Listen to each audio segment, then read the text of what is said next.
près de ceux que mes mots pourraient vexer, parce que je n'irai pas par le dos de la cuillère, nous allons nous attaquer encore aux mots qui miment l'Afrique.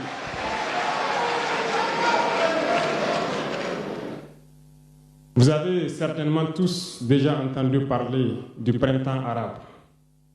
Ce phénomène qui a bouleversé la géopolitique du monde arabe, en commençant par le Maghreb, en Afrique et jusqu'en Asie, qui s'est manifesté avec des conséquences souvent désastreuses, des morts et des divisions par endroits, et des bouleversements politiques sans précédent dans d'autres endroits. Et je pense que tous les Africains devraient comprendre qu'est-ce que c'est que ce phénomène, d'où il vient, et qu'est-ce qu'il faut faire pour se prémunir d'un tel phénomène. Malheureusement, nous sommes au regret de constater que certains Africains ne se réveillent pas. Et ce que je vais dire n'est que ma pensée à moi, mon analyse, c'est qu'il y a quelque chose qui vient sur l'Afrique de l'Ouest, que j'ai appelé l'hiver noir. L'hiver noir arrive. Il sera un hiver très froid, un hiver sanglant, un hiver meurtrier. Vous allez me poser des questions, pourquoi? Eh bien, en fondant la Confédération de l'AES, nous avons senti ce froid venir. Et tous les jours que Dieu fait, nous nous évertuons à trouver des troncs d'arbres pour allumer un feu qui va réchauffer le cœur des Africains, un feu qui va réchauffer les mentalités et le sang des Africains pour nous unir autour. Nous nous sommes évertués également à faire la chasse aux loups pour essayer d'utiliser leur peau pour faire des manteaux pour nous protéger du froid de l'hiver. Nous nous sommes évertués à construire des montagnes, de grandes montagnes pour briser le vent de l'hiver qui devrait s'abattre sur nos communautés. Malheureusement, force est de constater que certains Noirs sont là tous les jours à arroser nos troncs d'arbres d'eau fraîche pour qu'ils ne puissent pas brûler. Ils se transforment en loups ou font en sorte que nous, chasseurs de loups, nous ne puissions pas surprendre le loup. Lorsque nous voulons construire nos montagnes, ils brisent les cailloux pour que nous ne puissions pas arriver. Pourtant, l'hiver arrive. Et quand l'hiver viendra, devrions-nous permettre à ceux-là qui combattent de venir se protéger avec nos manteaux qu'on a confectionnés, avec les montagnes qu'on a construites pour nous protéger des vents, ou encore se réchauffer avec nous autour du feu. Telle est la question qu'il faut qu'on se pose. Qu'adviendra-t-il donc du panafricanisme quand l'hiver viendra? L'hiver viendra parce que la guerre se transporte en Afrique de l'Ouest. Les impérialistes font tout pour mettre l'Afrique de l'Ouest à feu et à sang. Mais du sommet de l'État jusqu'à certaines populations, soit nous faisons semblant de ne pas voir venir le danger, ou bien nous sommes nous-mêmes complices de ce qui va arriver. Le chaos pourrait s'installer. Je dis bien pourrait s'installer. Beaucoup de gens pourraient mourir. Nous allons nous entretuer de manière tellement atroce que pendant ce temps, ils seraient là à piller nos richesses, à imposer leur volonté. Et ceux qui vont survivre de cette tragédie n'auront que deux choix.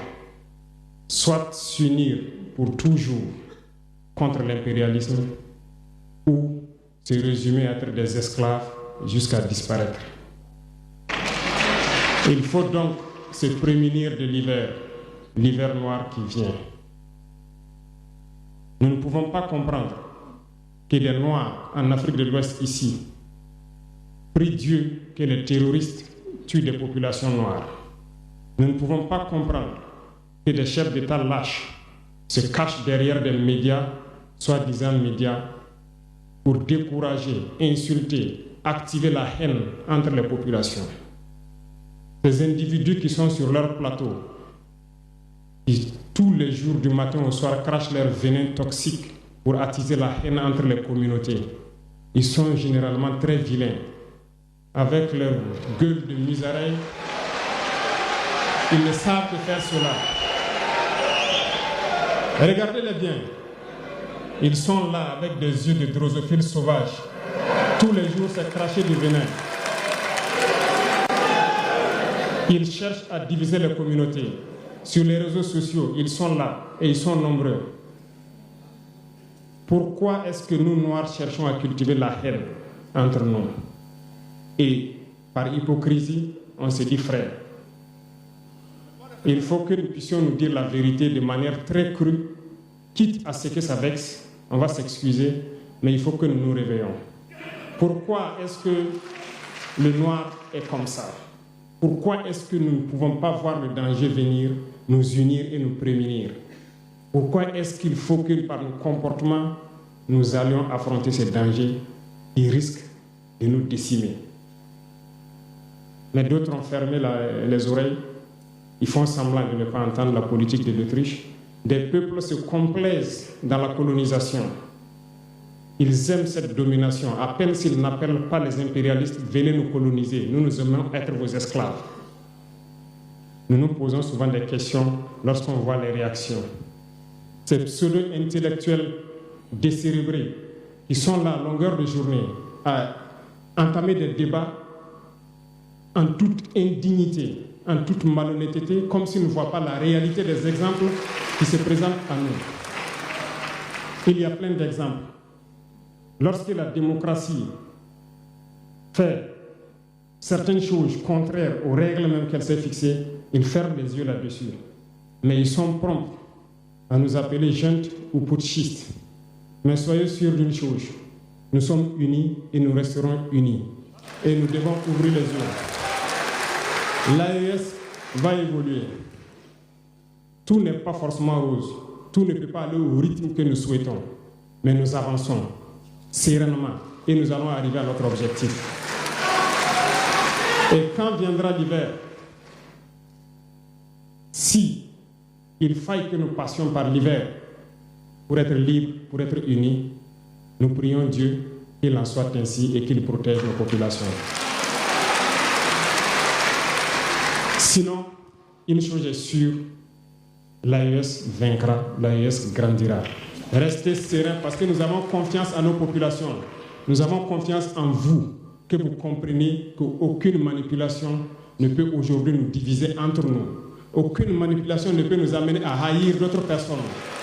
Aucune manipulation ne doit nous amener à riposter d'une manière violente, physique, face à ces individus qui n'ont absolument rien compris. Restez sereins, ne ripostez pas physiquement, nous riposterons par la communication jusqu'à ce qu'ils changent eux-mêmes de mode d'action et nous allons aussi riposter en fonction du mode d'action. Restez sereins, Dieu protégera l'AES. Dieu vous protège tous, toutes les populations de l'AES. Dieu vous accompagne tous dans vos objectifs. Et Dieu, qui est si juste, se bat pour ceux qui se battent. Nous nous battons. Nous sommes une population résiliente, la plus résiliente de la sous-région. Personne n'aurait cru que vous pouvez supporter ce que vous êtes en train de vivre. Nous allons vaincre le terrorisme, nous allons nous développer et nous allons nous affirmer. Nous allons avoir notre place dans le concert du monde. Que Dieu bénisse l'AES, que Dieu bénisse notre population résiliente et résistante. Que Dieu nous unisse davantage, la patrie ou la mort.